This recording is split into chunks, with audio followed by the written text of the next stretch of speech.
Welcome back to Spinning the Past. Today I'm going to take you from the sheep wool to a roving, or this is a top, to the yarn. There's a knitted swatch, like if you were doing a sweater, and then here would be a sock. Now this is not strictly start to finish, because it's just what I had on hand at the moment.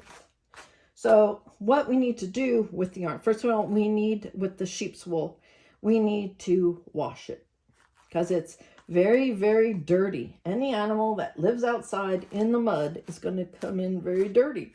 And it has a lot of lanolin. That's what that is.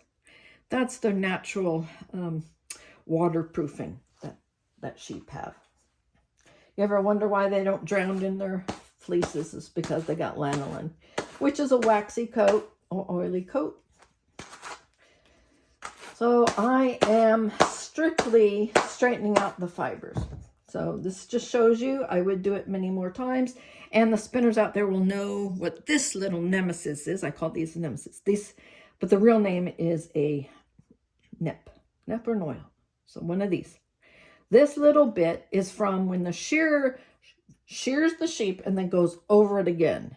So it's a tiny, tiny cut.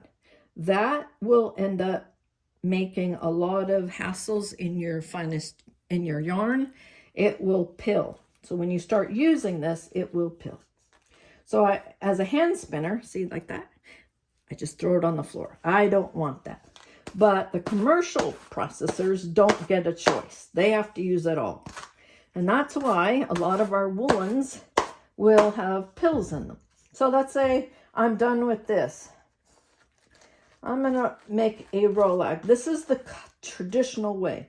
Make a rolag, and then you would spin from this.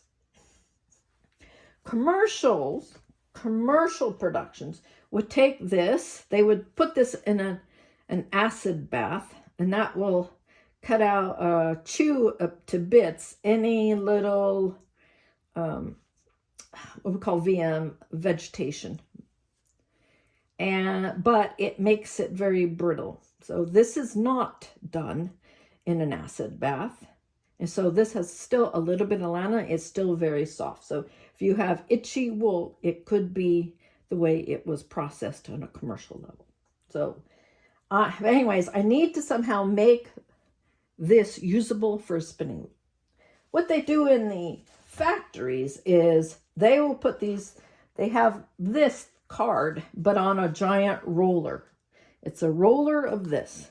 And the wool goes, and it goes around, and it finally comes out with this beautiful, now this is top. This is slightly different. I didn't have a roving because I'm going to be spinning with this, but this is very smooth. They've used some steam to get the curls out. You notice that this still has curls in it. That's natural curly. This doesn't, because this is made for spinning on machines. You don't need all those kinks and curls for spinning on machines, so they steam it straight. You ever heard of hair straighteners, like when you use that hot and it presses between it and you got that steam and it straightens it out? That's basically what they've done. Again, all this is for machine process. Then after that, they've used that to put out in spinners, then you come out with this glorious thing. I think, isn't this beautiful? Beautiful, beautiful. This is a thing of beauty. This is the wool yarn. Would it come? This is similar. This is also a rambouillet. But so this would become that when it gets spun. For commercial, now this is tied up for hand knitters, but in reality there'd be a giant cone and it would be wrapped around a cone, again, to go into an industrial process. So hand process is slightly different than the machine industrial process.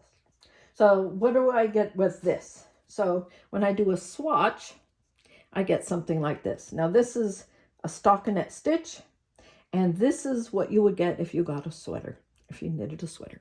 So familiar with this, right? There's no added synthetics. There's no added lycra, spandex. Nothing has been added to this. It has natural curl from the original curly-haired sheep. That curl is what it wants to go back to, its natural state.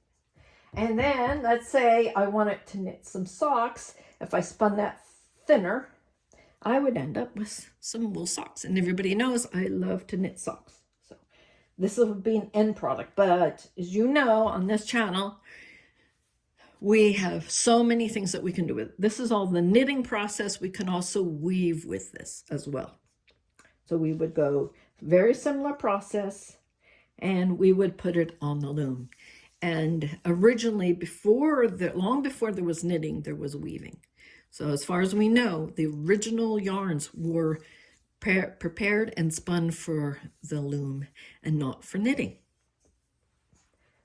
So anyways, I think that's a thing of beauty. So we've gone from off the sheep. We gave them a nice hairdo. We got them all washed. We got the hair put in order so I can spin it. There we go. That'd be the order to spin it. Then I would, as a hand spinner, then I would make something beautiful like this. And then I would knit it for this. This happens to be a swatch, but sweaters, you do beautiful sweaters.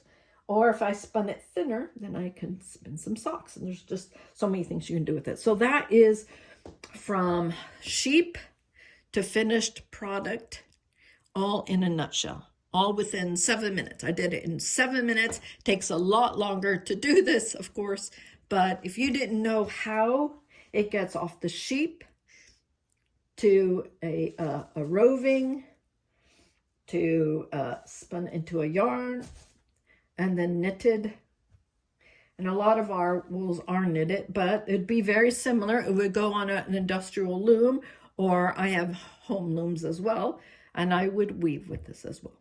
So you can make a woven fabric or a knitted fabric with these beautiful, beautiful woolen yarns.